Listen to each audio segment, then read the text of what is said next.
Welcome back to the Real News Network and Reality Asserts Itself. We're continuing our series on how to get to a green economy with Bob Pollin. And if you haven't watched part one, you should, because it will help you set up for this one. Thanks for joining us again, Bob. So one more time, Bob is a co-director and distinguished professor of economics at the Political Economy Research Institute at the University of Massachusetts, Amherst. He's recently done a big study called Global Green Growth, a forthcoming report with the United Nations Industrial Development Organization. And it's all about what we're talking about. Thanks. And I have the U.S.-based green growth done with the Center for American Progress. Right, Just so want to there's mention both that. reports, right? Yes. Okay. So in this one, we're going to talk about, we left the last one off, that there's a need for a green economy, and I guess everybody kind of knows that, or most people do anyway. And Bob has done some specific modeling about how to get there, and if I understand correctly, it's about 1.5% of global GDP. Every year. Every year invested in renewable and alternative energy and retrofitting and mitigating. And that's about $1 trillion globally, about 200 billion American. Right, roughly in Give that or take. range. Yeah. Okay, so what is a viable alternative, and what is a realistic path to stabilization? Well, you just said it. My program is extremely simple. 1.5% of GDP per year, investing, number one, in energy efficiency. By far the cheapest, easiest way to reduce emissions is investing in energy efficiency. So what is that? Energy efficiency means that the buildings that we operate, that we live in, that we work in, are not going to waste a lot of energy. In fact, I forgot to say in your biography, and I got to do this every time because we got to be transparent here. Bob has a company called PAIR, which works on selling energy efficiency consulting and this sort of thing. And yes, and renewables. Yes. Okay, go on. Yeah. So What is that? What is it? Yes, what is I'm energy efficiency? Buildings can all be, new buildings that are constructed should all be net zero. We can operate buildings such that if you insulate them decently and you design them well, use natural shading and lighting to the maximum extent, and utilize solar panels, if possible, geothermal energy. Sometimes it may be viable to have a wind turbine in a neighborhood.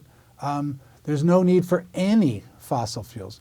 I'm telling you now, at the University of Massachusetts in Amherst, Mass., which is a cold place, not particularly sunny, we're putting up, as part of my institute, we're putting up a net zero building now.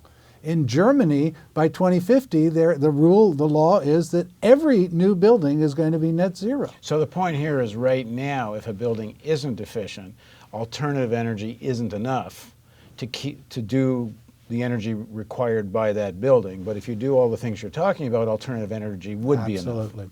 Now, in terms of policy, the U.S. federal government in 2007, under President George W. Bush, signed the Energy Independence and Security Act, which mandates that 75% of all federal government buildings would have to achieve a 30% reduction in their energy consumption, raise energy efficiency by 30% as of 2015. Wonderful. And how 0.2% of the buildings have done this. And so they're saying 75% and 0.2 have actually been done. Yeah, now keep in mind, it's a law. Keep in mind that it's fully documented by the government itself. Even what's been done so far is saving taxpayers hundreds of millions of dollars a year. So why aren't we implementing this law that obviously had a consensus with the Republicans and the Democrats? So why? I don't know why. Inertia, that yes, you have to put up, there are upfront costs, but as soon as you make the upfront costs in energy efficiency, you start saving immediately. Well, are we back to the power of the fossil fuel industry? I mean, they're going to sell less energy to government. They are. And I can't tell you what's going on inside in Washington as to why this law isn't being implemented. But that would be the single best achievement in terms of building a green economy, would be to simply implement that law and then talking about state and local governments to do the exact same thing. make all of their buildings energy efficient. And you're saying in the long term, the energy savings. Not even the long term, 3 years. In 3 years, these pays things for itself yes, in 3 years. 3 years it pays for. Well, I then mean, it's- not every single building, but on average, they pay for themselves in 3 years. And this is true globally.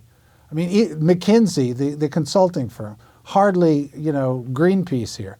McKinsey says that this is the single most important thing that should be done in developing countries in order to save on energy costs. Well, it's kind of scandalous. One, there's a law, and a law that's not getting implemented. Right. So somebody's actually, so why hasn't anybody sued the government for not following their own law?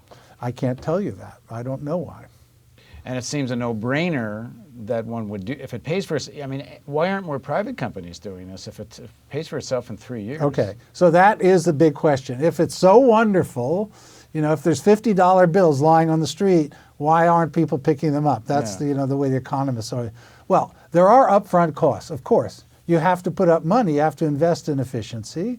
And for private companies, I can understand that might be an issue. For government, that really isn't such a big issue, given the Fed can just say, go do it. The Fed can give it back in 3 years. There's a budget, obviously, and then then when we're fighting over budgetary issues, then this one gets shunted aside. Now, it is true though that the Federal Reserve has the power to just lend the money. The Federal Reserve could lend the money to municipalities.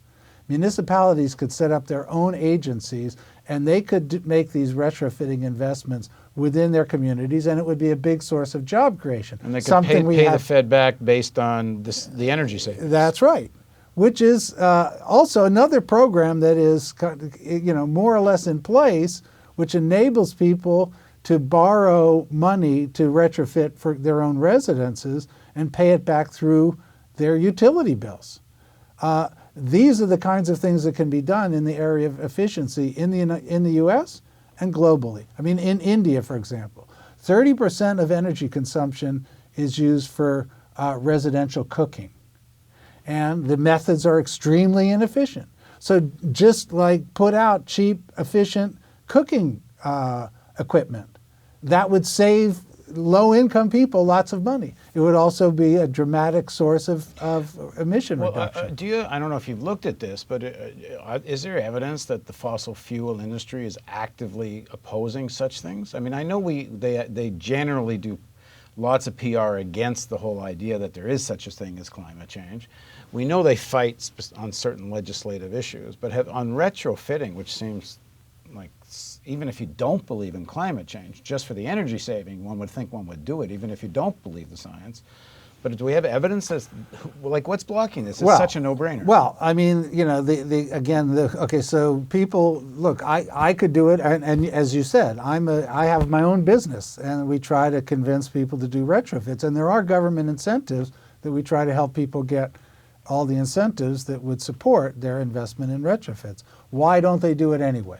Well, number one, it's disruptive. You have to have workers come to the building. You have to schedule it.